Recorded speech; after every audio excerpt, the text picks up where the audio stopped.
Alright guys, well I wanted to show you this here mod I did on the Venom Creeper real fast. Been asked a lot of questions about it.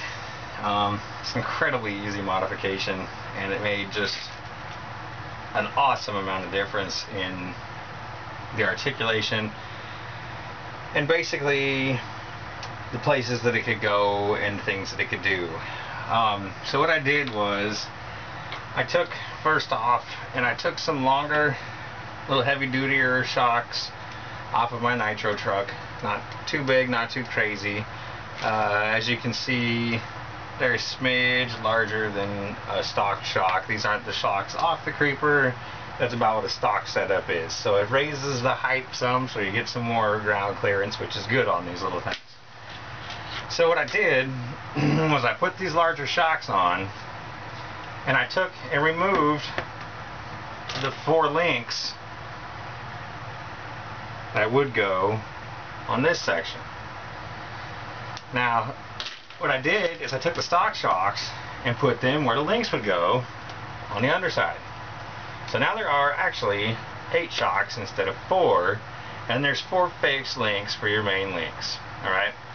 So what this does is, so instead of having the fixed solid front and rear with those links, you actually get some side-to-side articulation. Pretty intense side-to-side articulation, to tell you the truth. Front and, rear. So with that coupled, you can actually get pretty intense amount of articulation out of these things. I'm pretty impressed. If it were not for the fact that the links hit on the frame, you would get even more articulation out of this.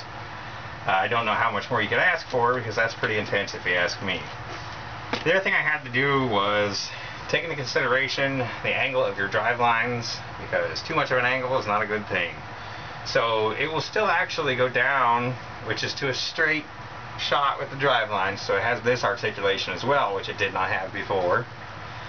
The chains are to keep the front and rear end at a good enough angle so that they don't kick down and do damage to the drive lines. So they pretty much stay at a good angle. I've yet to have any problems with the drive lines binding up or breaking or causing me any issues with this modification. It took me all of, I want to say 20 minutes to accomplish this, and I'm not turning back. I don't think I'll ever put solid links back in there. As a matter of fact, I used one for my steering link for my rear wheel steer setup because I did not have that, and of course I want 4-wheel steering on a crawler.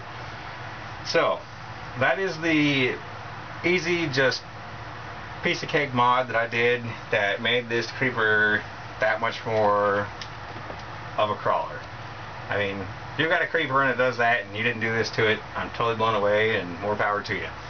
So that's it, guys. If you want an actual like step-by-step, I could do it. It's just all of taking off some nuts and bolts and putting some shocks where some links were and some bigger shocks so you get some more ground clearance. Alright,